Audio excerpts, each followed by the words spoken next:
Have you ever had a fight with a family member that felt like it would never end? A disagreement so deep it seemed to split your world in two. It's painful, right? Family is supposed to be our safe harbor, but sometimes it feels like the stormiest sea. Today, we're going to dive into a story from thousands of years ago that feels just as relevant now as it did then. It's the story of two brothers, Jacob and Esau, and it's a powerful lesson in how forgiveness can heal even the deepest family wounds. Let's set the scene. Jacob and Esau were twins, but they couldn't have been more different. Esau, the older one, was a rugged outdoorsman, a skilled hunter, hairy and strong. His father, Isaac, absolutely adored him. Jacob, on the other hand, was quieter, preferring to stay close to home. He was his mother Rebekah's favorite. Right from the start, we see a family divided by favoritism. This is a recipe for trouble, and trouble is exactly what they found. The first major blow came over something called a birthright. In their culture, the firstborn son, Esau, was entitled to a special inheritance and a position of leadership in the family. It was a huge deal, but one day, Esau comes home from hunting, completely exhausted and starving. Jacob is there, cooking a delicious lentil stew. Esau begs for some, and Jacob sees his chance. He says, "Sure, I'll give you some stew. If you sell me your birthright." In a moment of weakness, famished, and not thinking clearly, Esau agrees. He trades his entire future for a bowl of soup. It seems like a rash decision, but it plants a seed of bitterness that will grow for years. You'd think that would be enough drama, but it gets worse. Later, when their father Isaac is old and blind, he decides it's time to give Esau his official blessing, a powerful, prophetic prayer for the firstborn's future. Rebekah overhears this and comes up with a plan to trick Isaac into giving the blessing to her favorite, Jacob, instead. She cooks a savory meal just like Esau would, puts goat skins on Jacob's arms and neck to mimic his brother's hairy skin, and sends him in to their blind father. Isaac is confused. The voice sounds like Jacob, but the feel of the arms is like Esau. Tragically, the deception works. Isaac gives Jacob the blessing meant for Esau, a blessing of prosperity, power, and leadership. When Esau finally returns, ready to receive his father's blessing, the truth comes out. The scene is heartbreaking. The Bible says Esau let out a loud and bitter cry. He had been cheated not once, but twice, by his own twin brother. The betrayal was absolute. Esau was filled with so much rage and grief that he vowed to kill Jacob as soon as their father died. The family was completely shattered. To save his life, Jacob had to run. He fled from his home, from the only life he had ever known. He left behind his grieving father, his heartbroken brother, and the mother who had orchestrated the whole mess. For 20 years, Jacob lived in a foreign land. During this time, he experienced his own share of deception and hardship. He fell in love with a woman named Rachel, but was tricked into marrying her older sister, Leah, first. He worked for his uncle Laban, who repeatedly changed his wages and tried to cheat him. It's almost as if Jacob was getting a taste of his own medicine, learning firsthand how painful it is to be deceived. Throughout these 2 decades, Jacob matured. He had a family of his own. He became wealthy, but the shadow of his past hung over him.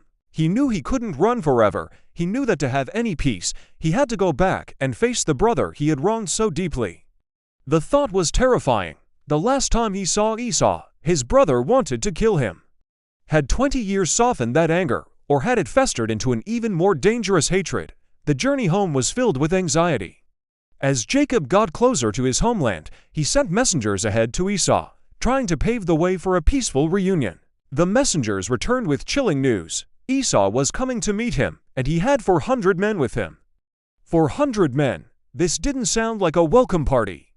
To Jacob, it sounded like an army. He was consumed by fear. He thought this was it, the end for him and his entire family.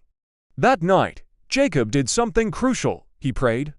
He humbled himself before God, admitting his fear and confessing that he was unworthy of all the blessings he had received. He sent lavish gifts ahead, flocks of goats, sheep, camels, and cattle in waves, hoping to appease his brother's anger. He divided his family into 2 groups, thinking that if Esau attacked one, perhaps the other could escape. He did everything he could to prepare for the worst, and then we get to the moment of truth. The next day, Jacob sees Esau and his 400 men approaching in the distance. His heart must have been pounding in his chest. But instead of preparing for a fight, Jacob does something remarkable. He walks ahead of his family and bows to the ground 7 times as he approaches his brother. This was an act of profound humility. He wasn't the proud, conniving trickster anymore. He was a man humbling himself before the brother he had wronged. What happens next is one of the most beautiful moments in the entire Bible. Esau, the man who had every reason to be filled with rage, the man who had vowed revenge, sees his brother bowing before him. And he runs. He doesn't run to attack him. He runs to embrace him. He throws his arms around Jacob's neck, and the 2 brothers, separated for 2 decades by bitterness and betrayal, weep together. The anger was gone. The hatred had dissolved. In its place was reconciliation. Esau even tried to refuse the gifts Jacob sent, saying he had enough of his own. The brother who had been robbed of his inheritance was now showing generosity. It's a complete transformation. They talked, they caught up, and they parted as brothers, not as enemies. The wound that had torn their family apart for 20 years was finally healed. And how did it heal? Through forgiveness. This story is so powerful because it shows us a path forward from our own family conflicts. Jacob's journey teaches us that we can't run from our problems forever. Sooner or later, we have to face them. It also shows the importance of humility. Jacob had to let go of his pride and be the first to make a move, to show he was sorry through his actions. He didn't just say sorry, he humbled himself. And Esau's response is a masterclass in forgiveness. He had 20 years to let his anger fester. He could have held onto that grudge for the rest of his life, and many would say he was justified. But he chose a different path. He chose to let go. He chose relationship over revenge. He chose to see the brother who stood before him, not the ghost of the man who had hurt him 2 decades earlier. Forgiveness doesn't mean pretending the hurt never happened. It doesn't mean you're saying what they did was okay. Forgiveness is about releasing yourself from the burden of anger and resentment. Esau didn't forgive Jacob for Jacob's sake. He did it for his own. He freed himself from the poison of bitterness. And in doing so, he allowed his family to heal. So, what can we take away from this? If you're estranged from a family member, if there's a wound that seems too deep to ever heal, maybe this story offers a little bit of hope. It might require one person to take that first, terrifying step of humility. It might require the other person to make the difficult choice to let go of the past and embrace forgiveness. It's not easy. It takes incredible courage from both sides. But as Jacob and Esau show us, reconciliation is possible. Forgiveness has the power to mend what's broken and bring a family back together. It can turn a battlefield into a place of embrace. Thank you so much for watching today.